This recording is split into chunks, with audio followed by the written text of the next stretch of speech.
জনমন কমিটির স্থাপনা আছে বলে, কমিটির দুর্বলতা আছে বলে ধর্মের অপমান, না চিনি নবীর হাদিস না মানি কোরআন। ভাইরে, না চিনি নবীর হাদিস না মানি কোরআন।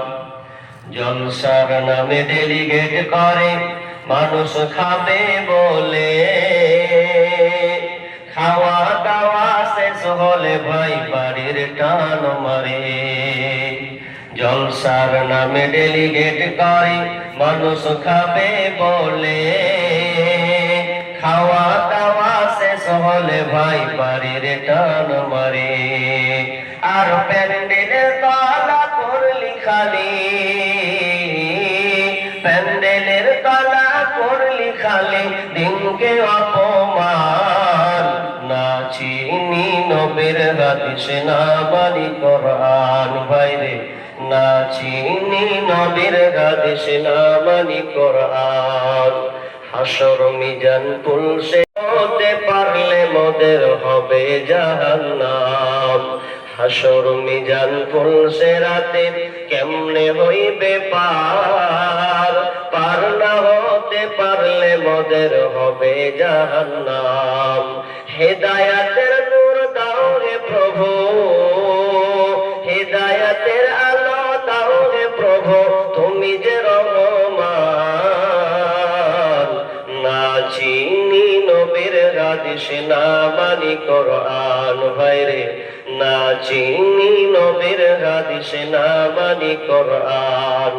মোরা নামের মুসলমান মোদের কেমন যে ঈমান, না চিনি নবীর হাদিস না মানি কোরআন। ভাইরে, না চিনি নবীর হাদিস না মানি কোরআন। উপস্থিত সম্মানীয় সুযোগ্য আজকের অত্র জলসার স্বনামধন্য সভাপতি, মঞ্চ উপবিষ্ট ওলামা ইকরাম, দূরদূরান্ত থেকে আগত সম্মানীয় অতিথিবৃন্দ, আমার সম্মুখে বসে থাকা ছোট বড় দিনদার ইমানদার মুমিন ভাই সকল ও পর্দার অন্তরালের প্রজেক্টের মাধ্যমে দেখনেওয়ালি সম্মানিতা মা ও বোনেরা,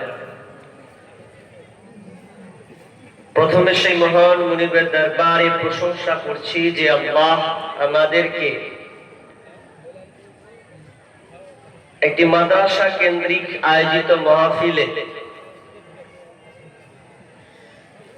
কোরআন ও হাদিসের আলোচনা শ্রবণ করা এবং আমল পরিবর্তনের জন্য যিনি আমাদেরকে কবুল করেছেন, সে আল্লাহ সুবহানাহু ওয়া তাআলার শুকরিয়া আদায় করি, বলি আলহামদুলিল্লাহ। বা একটু জোরে বলেন আলহামদুলিল্লাহ। অতঃপর শান্তি বর্ষিত হোক সকল নবীদের উপর, বিশেষ করে আমাদের আখেরি নবী, শেষ নবী জনাবে মুহাম্মদ রাসূলুল্লাহ। আমরা সকলে বলি সাল্লাল্লাহু আলাইহি ওয়াসাল্লাম। আলহামদুলিল্লাহ, আপনারা ধারাবাহিকতার সঙ্গে সময়কে লক্ষ্য করে বিভিন্ন আলোচকের মুখ দিয়ে আলোচনা শুনছিলেন, পাশাপাশি আপনাদের অত্র প্রতিষ্ঠানের যে ফলাফল, সেই ফলাফল আপনাদের সামনে সরাসরি লাইভ কাস্টের মতন দেখানো হয়েছে। কতগুলো এখানে ছাত্র ছাত্রী পড়াশোনা শেষ করে তাদের মাথায় ফারাগাত পাগড়ি দেওয়া হলো, আপনারা সচক্ষে দেখতে পেলেন।